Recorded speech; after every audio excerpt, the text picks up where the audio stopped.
കോൺഗ്രസ് ബദലിനെ ചൊല്ലി CPM CPI ഭിന്നത. സിപിഐയുടെ നിലപാട് തൃക്കാക്കര ഉപതെരഞ്ഞെടുപ്പിൽ കോൺഗ്രസിന് സഹായിക്കുമെന്ന് സിപിഎം സംസ്ഥാന സെക്രട്ടറി കോടിയേരി ബാലകൃഷ്ണൻ കുറ്റപ്പെടുത്തി. കോൺഗ്രസിനെ മാത്രം ആശ്രയിച്ച് ദേശീയ ബദൽ സാധ്യമാകില്ലെന്നും പ്രാദേശിക മതേതര സഖ്യമാണ് വേണ്ടതെന്നും കോടിയേരി പറഞ്ഞു.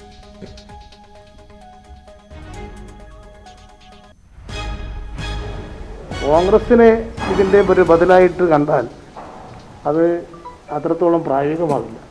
അതുകൊണ്ട് പ്രാദേശിക കക്ഷികൾ ഇന്നത്തെ ഇന്ത്യൻ രാഷ്ട്രീയത്തിൽ പ്രധാനപ്പെട്ട ഒരു ഘടകമാണ്. ആ യാഥാർത്ഥ്യം കൂടി ഉൾക്കൊണ്ടുകൊണ്ടുള്ള ഒരു ദേശീയ ബദൽ വഴി മാത്രമേ BJP അധികാരത്തിൽ നിന്ന് പുറത്താക്കാൻ സാധിക്കൂ. കേരളത്തിൽ വന്ന് കോൺഗ്രസിന് അനുകൂലമായ നിലപാടുകൾ പ്രസംഗിക്കുന്നത് അത് ഇടതുപക്ഷ മുന്നണിയുടെ മുന്നേറ്റത്തിന് സഹായകമല്ല. മാത്രമല്ല, തൃക്കാക്കര ഉപതെരഞ്ഞെടുപ്പിൻ്റെ ഒരു ഘട്ടത്തിൽ ഇത്തരമൊരു പ്രസംഗവും മറ്റും കാര്യം നടക്കുന്നത് തൃക്കാക്കര ഉപതെരഞ്ഞെടുപ്പിൽ കോൺഗ്രസിനെ സഹായിക്കുകയാണ് ചെയ്യുക. അത്തരത്തിലുള്ള നിലപാട് സ്വീകരിക്കുന്നത് ഇടതുപക്ഷ പ്രസ്ഥാനത്തിന് കേരളത്തിലെ മുന്നേറ്റത്തിന് സഹായകരമല്ല. ബഹുമാന്യനായ മുൻ പ്രതിപക്ഷ നേതാവ് അതേസമയം ബിനോയ് വിശ്വത്തിന്റെ പ്രസ്താവനയ്ക്ക് പിന്തുണയുമായി CPI മുഖപത്രമായ ജനയുഗം മുഖപ്രസംഗം എഴുതി. ബിനോയ് വിശ്വം പറഞ്ഞതാണ് പാർട്ടി നിലപാടെന്നും രാജ്യത്തെ രാഷ്ട്രീയ ബദലുണ്ടാക്കാൻ കോൺഗ്രസ് അനിവാര്യമാണെന്നും മുഖപ്രസംഗത്തിൽ പറയുന്നു.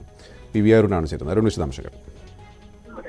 ഗോപി, കോൺഗ്രസിന്റെ പ്രസക്തിയെ ചൊല്ലി CPM-ഉം CPI തമ്മിലുള്ള തർക്കം രൂക്ഷമാവുകയാണ്. CP തോമസ് അനുസ്മരണ ചടങ്ങിൽ ബിനോയ് വിശ്വം, CPIയുടെ ദേശീയ സെക്രട്ടേറിയറ്റ് അംഗം ബിനോയ് വിശ്വമാണ് കോൺഗ്രസിന് ബദൽ ഇടതുവാദികൾ കഴിയില്ല, ദേശീയതലത്തിൽ കോൺഗ്രസ് തന്നെയാണ് BJPക്ക് ബദലായി മാറേണ്ടത് എന്ന പ്രസ്താവന ആദ്യം നടത്തിയത്. അതിനുശേഷം CPM അതിനെ തള്ളിപ്പറഞ്ഞിരുന്നു.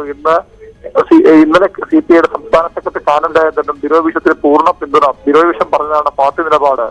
എല്ലായിടത്തും CPM ഇടതുപക്ഷത്തിന് കോൺഗ്രസിന് ബദലാകാൻ കഴിയില്ല. ഇന്ന് അതേ നിലപാട് ജനയുഗം CPIയുടെ മുഖപത്രവും ആവർത്തിച്ചു. പക്ഷെ അതിനെ തള്ളിപ്പറഞ്ഞുകൊണ്ടാണ് CPI സംസ്ഥാന സെക്രട്ടറി കോടിയേരി ബാലകൃഷ്ണൻ രംഗത്ത് വന്നത്. ഏറ്റവും പ്രസക്തവും ശ്രദ്ധേയവുമായത് കോടിയേരി ഇക്കാര്യം പറയുമ്പോൾ തൃക്കാക്കര ഉപതെരഞ്ഞെടുപ്പ് വരാനിരിക്കുന്നു, അതുമായി ബന്ധപ്പെടുത്തിയാണ് കോടിയേരിയുടെ പ്രസ്താവന. തൃക്കാക്കര ഉപതെരഞ്ഞെടുപ്പ് അടുത്തിരിക്കെ ഇത്തരമൊരു പ്രസ്താവന കോൺഗ്രസിന് ഗുണം ചെയ്യുമെന്നാണ് കോടിയേരി പറയുന്നത്. അതായത് CPI നേതാക്കളുടെ പ്രസ്താവനയിൽ CPM-ന് കടുത്ത അതൃപ്തിയും എതിർപ്പുമുണ്ട്.